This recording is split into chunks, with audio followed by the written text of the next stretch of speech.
On va en fait célébrer en quelque sorte le fait que Subtech a eu son accréditation. Vous allez voir que le parcours pour avoir l'accréditation n'est pas facile. D'abord, vous voyez les vagues Internet, IA, etc., c'est des choses passagères. Évidemment, comme on l'a dit tout à l'heure, chaque 5 minutes, il y a un nouveau modèle IA. C'est une vague. Ça va passer, on va s'habituer et ça va s'apaiser par la suite. Ce qui reste, c'est l'éducation. Subtech ou les universités tunisiennes, c'est l'éducation. Et l'éducation, comme le dit Mandela, c'est l'arme la plus puissante pour changer le monde. Donc l'éducation, c'est en fait la qualité aussi de l'éducation. Alors, la qualité de l'éducation, comment on la mesure?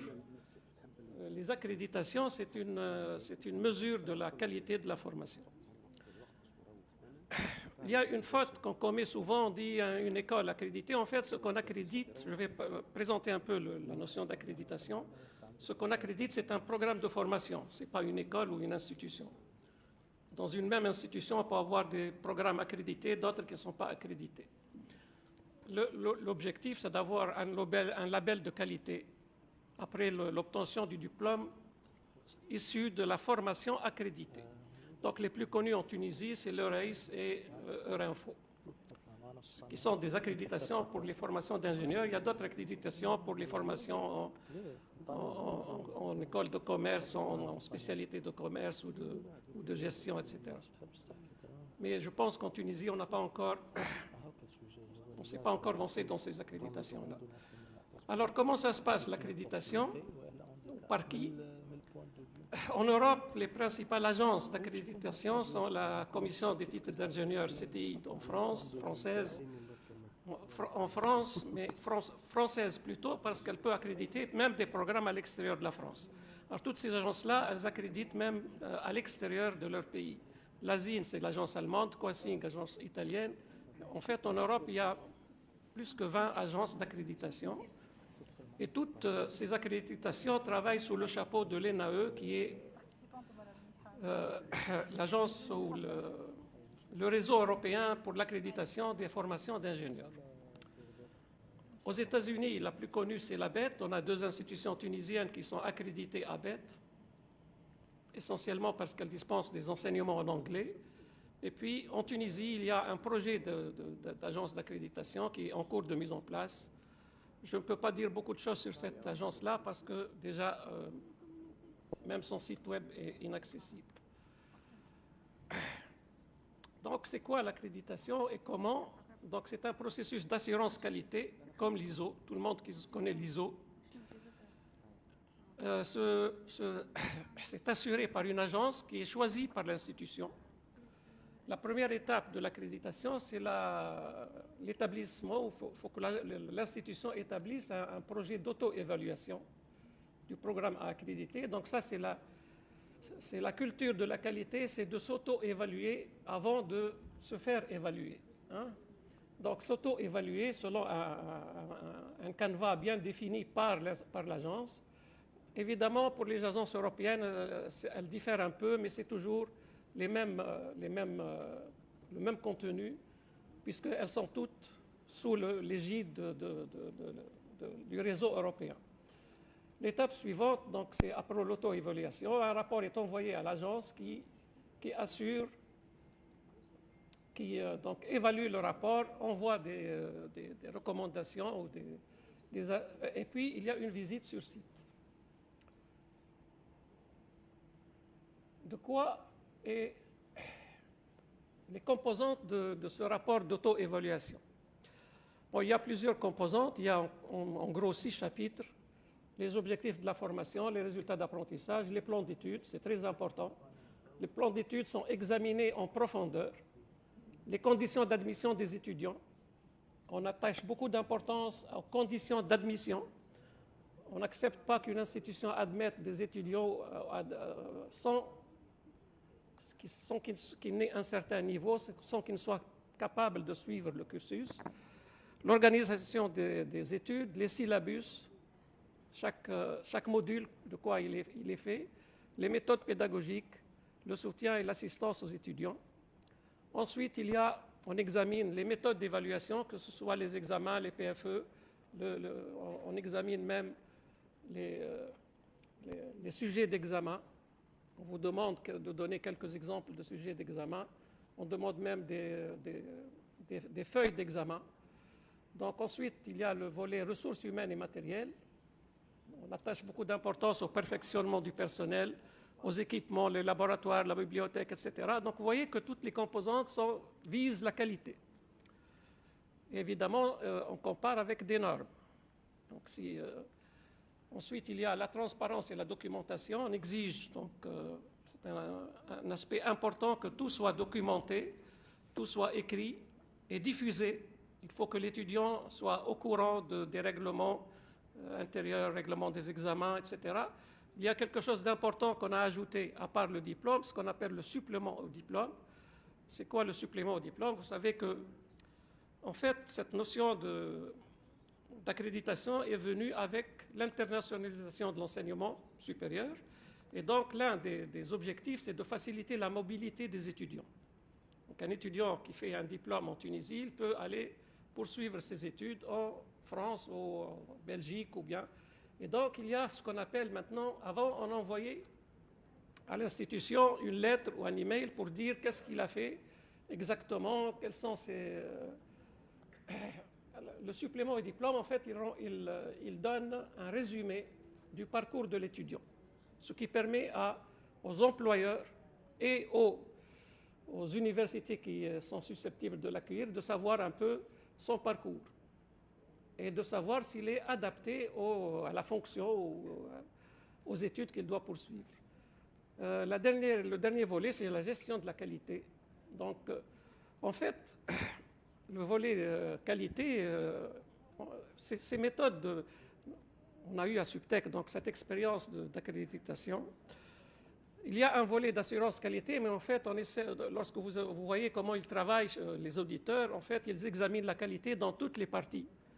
Dans chaque partie, il y a l'aspect qualité. Mais là, c'est juste la qualité au niveau habituel, c'est-à-dire est-ce qu'il y a un plan d'assurance qualité, est-ce qu'il y a des questionnaires d'évaluation, est-ce qu'il y a une mesure de satisfaction. En fait, il y a une autre certification qualité dédiée aux établissements d'enseignement qui est l'ISO 21001, qui s'attache plutôt aux aspects gestion de l'établissement, sans rentrer en profondeur dans le contenu de la formation. L'idéal donc, pour une institution, c'est de commencer par passer par l'ISO 21001, qui est la certification qualité pour l'enseignement. Donc la démarche des auditeurs, c'est quoi? Examen du rapport d'auto-évaluation. Ensuite, ils vous envoient un rapport pour vous dire si éventuellement il y a des compléments d'information. Ensuite, il y a une visite du site, donc on discute avec la direction, les enseignants, les étudiants, les partenaires. C'est un travail très poussé. Donc, vous voyez, c'est un audit, quoi. On essaie de faire des recoupements, de voir si les documents qui ont été envoyés correspondent à la réalité. On fait un tour de l'établissement pour vérifier les équipements, les laboratoires, etc. Et après quelques semaines, vous recevez la décision. Alors, c'est soit c'est bon, soit c'est un refus. Ou bien, entre les deux, on vous donne un petit délai pour corriger certaines choses.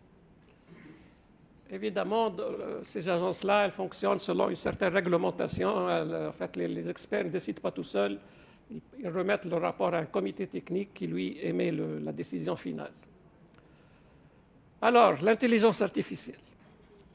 On a essayé, comme l'intelligence artificielle, elle intervient partout, et comme le sujet aujourd'hui, c'est SUP-IA, intelligence artificielle, donc lorsque Mehdi m'a proposé de faire cet exposé, je lui ai dit on va ajouter l'intelligence artificielle. On va essayer de voir est-ce qu'il y a utilisation de l'intelligence artificielle dans ce domaine-là de l'accréditation. Qu'est-ce qu'on a trouvé? Bon, il y a deux facettes, à mon avis, pour l'intelligence artificielle. L'intelligence artificielle va certainement être de plus en plus évaluée dans les contenus de la formation. Lorsqu'on évalue le contenu d'une formation d'ingénieur, de plus en plus, les agences d'accréditation vont s'intéresser à cet aspect-là. D'ailleurs, d'après la recherche que j'ai faite, on commence à intégrer des critères spécifiques à l'utilisation de l'intelligence artificielle dans la formation. L'utilisation positive ou bien négative, parce qu'il y a aussi les aspects d'utilisation frauduleuse de l'intelligence artificielle. Donc l'aspect éthique de l'IA sera aussi présent. Ce qui devrait inciter la veille et la vigilance des équipes pédagogiques vis-à-vis de cet aspect-là. Vous savez, maintenant, on peut produire un PFE avec l'intelligence artificielle. Donc là, il faut vraiment être vigilant au niveau des équipes pédagogiques. La deuxième facette ou la deuxième utilisation qui commence un peu au niveau de l'intelligence artificielle, c'est au niveau de l'intégration de l'intelligence artificielle dans le processus d'examen des rapports d'auto-évaluation et dans le soutien des auditeurs dans les différentes étapes du processus. Vous savez que déjà pour préparer un rapport d'auto-évaluation, c'est un travail énorme. Et il faut essayer de comparer et de voir avec d'autres programmes de formation, etc. Alors l'IA va apporter certainement un grand soutien dans ce travail-là. Même chose pour les experts qui examinent les rapports d'auto-évaluation. Alors, qu'est-ce qui se passe un peu pour la CTI? La CTI, elle a engagé une réflexion sur l'usage de l'IA dans l'évaluation et l'assurance qualité des formations d'ingénieurs. Engager une réflexion. Donc, ce n'est pas encore utilisé. La CTI a évoqué les opportunités et les risques liés à l'IA pour les systèmes d'assurance qualité. Il n'existe pas encore de recours systématique à l'IA pour l'évaluation. L'approche reste prudente, notamment pour garantir la confidentialité. C'est un mot qui est revenu souvent ce matin, la confidentialité. Vous savez que les rapports, si on les met sur l'IA, les rapports des institutions, ils vont devenir publics. Et donc, on perd la confidentialité et l'intégrité des dossiers d'évaluation. Toutefois, donc, la CTI, ça c'est l'avis de la CTI, l'IA pourrait à terme être utilisée pour analyser des rapports post-évaluation ou pour rendre les rapports plus accessibles. Pour l'instant, il n'est pas question de remplacer l'expertise humaine dans la prise de décision. Alors, pour l'agence américaine, donc ABET, c'est une agence américaine d'accréditation. Il y a eu des études pilotes sur l'utilisation de l'IA. Donc, des établissements ont mené des expériences pour évaluer l'apport d'outils d'IA dans la préparation à l'accréditation. Donc, on peut évaluer, voir comment ça peut améliorer, comprendre les procédures, aider à la rédaction et à l'édition des rapports d'auto-évaluation. Donc, en fait, ça, c'est une piste. Donc, pour ceux qui vont essayer, ou même pour ceux qui ont déjà eu l'accréditation, parce que vous savez que comme pour tous les systèmes qualité, ce n'est pas à vie les accréditations, il faut renouveler après quelques années. Donc, il faut de nouveau préparer des rapports d'évaluation. Et là, l'IA peut aider à rédiger ces rapports. Fournir des suggestions proactives d'amélioration. Donc, l'IA, elle peut vous suggérer des améliorations de votre rapport d'évaluation. Vous préparez un rapport. Nous-mêmes, lorsqu'on a préparé le rapport, on se posait des questions. Comment il va être vu par les auditeurs? Et là, l'IA, selon les historiques, elle peut vous aider à améliorer un rapport d'auto-évaluation, générer des plans d'action pour corriger les insuffisances identifiées, proposer des plans de formation pour répondre à certains critères. Vous voyez que les plans de formation, ce sont des plans de formation. C'est le point essentiel de l'accréditation. Donc, lorsque vous faites une accréditation, les auditeurs voient essentiellement le premier point. Le premier et le deuxième qui sont le plan d'études et les modules enseignés, le contenu des modules. Et là, souvent, on vous fait des remarques sur le contenu de ces modules. Et là, l'IA peut vous aider à améliorer vos plans de formation en utilisant, évidemment, ce qu'il y a comme historique dans les bases de données, pour la même spécialité. Donc, beaucoup de tâches, ce qu'on peut conclure, c'est que beaucoup de tâches fastidieuses, comme partout, comme pour tous les domaines, les tâches fastidieuses, celles du benchmarking pour essayer de voir d'autres programmes semblables, pour s'en inspirer, etc., peuvent être automatisées. Évidemment, pour nous, ça vient un peu tard, parce qu'on a déjà fait ce travail qui nous a pris beaucoup de temps pour préparer les rapports. Mehdi, là, je le cite, parce qu'on aurait pu en profiter s'il y avait donc toute cette intelligence artificielle lorsqu'on préparait les dossiers. Mais on aura peut-être l'occasion de les utiliser dans d'autres étapes, parce que, comme on le sait très bien, après quelques années, il va falloir refaire cette procédure pour une nouvelle accréditation. Voilà, j'espère que je vous ai donné une idée sur la notion d'accréditation. On en parle beaucoup dans les écoles d'ingénieurs. À part l'IA, dans les écoles d'ingénieurs, on parle beaucoup d'accréditation ces dernières années. Bon, évidemment, c'est un mot, mais derrière ce mot, il y a beaucoup de travail, il faut dire. Et c'est une garantie de qualité de la formation. C'est très important, surtout pour les étudiants, qu'ils sachent que suivre des études dans une université dont les programmes de formation sont accrédités, ça leur ouvre beaucoup de perspectives, de mobilité, d'employabilité, etc. Je m'excuse, je ne me suis pas présenté. Oui, merci, c'est Raouf. Merci donc, moi, je suis à la base et toujours enseignant de mathématiques. Je n'ai rien à voir avec l'informatique et avec l'IA. Toutefois, comme j'ai fait des mathématiques appliquées, donc je me suis frotté depuis des décennies avec l'informatique, depuis qu'on avait le VAX à l'ENIT, c'est Nasr, le VAX avant les PC, et avant le Macintosh. Ensuite, je suis passé par le ministère de l'Enseignement supérieur pour des tâches administratives au niveau du cabinet du ministre, donc pendant une dizaine d'années, justement pour m'occuper de l'informatisation et de l'introduction de l'Internet. C'était les années 2000, c'était la vague Internet en ce moment-là. C'était aussi une révolution, Internet, et il fallait l'enseignement en général, avec les nouvelles vagues technologiques, il intervient de plusieurs côtés. Donc, l'Internet, pour l'enseignement, c'est à la fois le contenu des formations, les outils qu'on utilise, la gestion administrative des établissements d'enseignement, etc. Même chose pour l'IA. Il ne faut pas que ce trop, comme l'a dit tout à l'heure, c'est Sahraoui, je pense.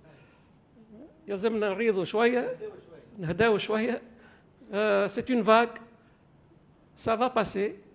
On doit prendre le bon, s'adapter, adapter nos réglementations, l'introduire paisiblement et en tirer le meilleur profit. Merci, Siraouf. Juste ici, une petite remarque. حكى Siraouf على l'accréditation avec l'intelligence artificielle. Je pense que pour tourner les roues des modèles d'intelligence artificielle, il faut se baser sur une grande quantité de données. Est-ce que vraiment, maintenant, nous avons une grande quantité de données pour tourner ces modèles-là? Est-ce que FAM beaucoup de textes, beaucoup de documents qui parlent de l'accréditation? Est-ce qu'il y a beaucoup des universités qui ont déjà entamé le processus d'accréditation? C'est pour que les modèles d'IA se basent sur cette quantité de données-là pour faire une prédiction ou bien pour guider les nouveaux utilisateurs. Merci, Smahdi, pour cette question. En fait, j'ai oublié de mettre les statistiques du nombre de programmes accrédités par une agence comme Azim. C'est des centaines, même parfois des milliers de programmes accrédités. C'est des monstres, ces agences-là. Hein? Donc, lorsqu'elles s'intéressent En fait, c'est pour ça, d'ailleurs, que maintenant, pour se faire accréditer, il y a des délais d'1 année, 2 années, 3 années. Donc, le contenu existe. Est-ce qu'il est divulgué sur le net? Oh non. Ça, c'est pas sûr. Toutefois, vous voyez, comme les Américains, ils ont dit qu'ils ont commencé à utiliser l'IA pour améliorer, par exemple, un programme de formation. Donc, les programmes de formation, ils doivent exister quelque part. Donc je pense que l'IA elle va vous permettre d'améliorer un programme de formation, par exemple. Oui, très bien. Je pense que si Samy, vous avez une question? Merci, c'est la à la présentation. Je vais porter la casquette de l'auditeur tierce partie, parce que je suis enfin auditeur tierce partie ISO 27001. Je pose la question par rapport à l'accréditation. C'est bien d'être accrédité, hein, mais ce sera plus intéressant si le programme de diplôme d'ingénieur suit l'accréditation. La vie de l'étudiant اللي يحب يخرج من الجامعة سوبتك غيره. أنا كي نخرج من الجامعة أنا j'ai besoin d'un CV يكون un CV très bien organisé. بمعنى أنا je veux une tête bien faite, pas une tête bien pleine. C'est normal d'injecter des données dans la tête de l'étudiant. C'est un programme يكون costaud, ما نعرفش 400 ساعة في السمستر ولا أكثر. أنا جيت chef de département قبل في الجامعة, je sais très bien les plans de cours. Je veux mettre l'accent sur les certifications, ou bien la certification des étudiants. L'étudiant, بالنسبة لي كيف يخرج من الجامعة أنا نشبهه بالبسكليت. العجلة التلانية منفوخة بالكدا اليوم لي كونيسونس تيوريك اكاديميك اتسيتيرا اللي خدم بالجامعه، والعجله اللي من قدام مفشوشه اللي هي السوفت سكيلز، كل ما هو مانجمنت، كل ما هو علاقه بسوق الشغل اتسيتيرا. دونك باش تبقى البسكليت نهار كامل وهي مش ستابل. هذا انا يجرني للسيرتيفيكاسيون. اسكو l'accréditation تحط en sorte اللي l'étudiant يكون certifié pas sur des technologies. C'est très important. يكون crédité على تكنولوجيا معينة، معناها هواوي، مايكروسوفت وغيره، لكن يكون هو عنده des certificats reconnus à l'international. مع l'accréditation نتاع الجامعة ولا نتاع le parcours à l'international يفوزيوني مع بعضهم يعملوا معناها une puissance باهية. C'est ça la question. Merci, c'est Samy. Je pense que vous aurez la réponse de notre directeur, c'est Nasser. Moi, je réponds oui. Hein. Oui, bien sûr. Chouf, j'allais poser une question à Raouf pour lui dire s'il a un conseil à donner aux écoles d'ingénieurs pour prendre le chemin le plus court pour aller à l'accréditation. Quel serait ce conseil-là? Mais puisque vous avez posé la question de skills, qu'elles soient soft skills, soit... Moi, je pense que ce que l'expérience d'accréditation pendant 2 années ou 3 années nous a appris, c'est que first of all, premièrement, il ne s'agit pas d'une tête bien pleine. Ils ont, l'agence d'accréditation, et nous ont suivis dans le cursus, tous les cours, pour faire en sorte que, premièrement, il y ait une logique dans l'enseignement d'une matière quelconque. Je prends un exemple, Raouf la connaît très très bien. Quand vous m'enseignez la logique, les mathématiques, la question que se pose n'importe quel étudiant, qu'est-ce que je vais en faire moi? Il faut lui montrer dans notre manière d'enseigner que ça va vous mener à. Quand vous m'enseignez tel ou tel truc, donc il y a dans notre manière de concevoir les cours, et ça, ils nous ont bloqués, hein, ils ont fait tout leur possible pour que nous soyons logiques dans notre formation. Vous me donnez une formation, à quoi ça va mener? Une logique dans le processus de formation. Deuxièmement, le soft skills, c'est aussi important que le skills bid. Les langues, la manière de se présenter, la manière de... C'est très important. Et nous avons fait en sorte que nos étudiants puissent apprendre ça, les langues. Le français est à court, mais l'anglais, très important. Ensuite, troisièmement, et c'est un peu grâce à beaucoup de nos enseignants, y compris Mehdi, la certification. Certification internationale, nous sommes un pôle pour la certification Microsoft, mais nous avons aussi Cisco, nous avons aussi d'autres formules. Python, par exemple, nous avons des étudiants qui ont une certification de...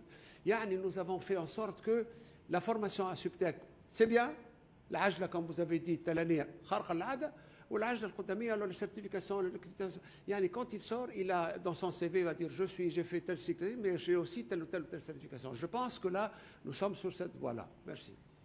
Merci, c'est Nasser. Je ne sais pas si vous avez des autres Mahdi. questions. باش نجاوب. دقيقة. كاين فما سؤال لا تفضل. لا خذ دقيقة أنت سي راهو. باهي دقيقة واحدة. على السيرتيفيكاسيون اون فيت هي ستي نورم. برمي الحاجات اللي يطلبوها هي في السيرتيفيكاسيون يلزمك تكون في الاكريديتاسيون لازمك تكون تدخل السيرتيفيكاسيون. وفما حاجة أخرى اون كونترانت لا شارج دو ترافاي ما لازمهاش تفوت اون شارج دوني. دونك حتى كي باش تعمل له سيرتيفيكاسيون لازمك تحاول تدخلها في بلان ديتود. اي سا سي اون لا في. دونك en même temps يقرا ومن بعد يسو في سيرتيفيي. دونك سي ان اكس كيف سوفت سكيلز فما بورسونتاج سوفت سكيلز. سي تري équilibré et c'est très normalisé. Donc bon, c'est comme ça, il faut suivre cette logique là Oui. pour avoir donc ce label. D'accord, c'est ça. يعطيكم الصحة.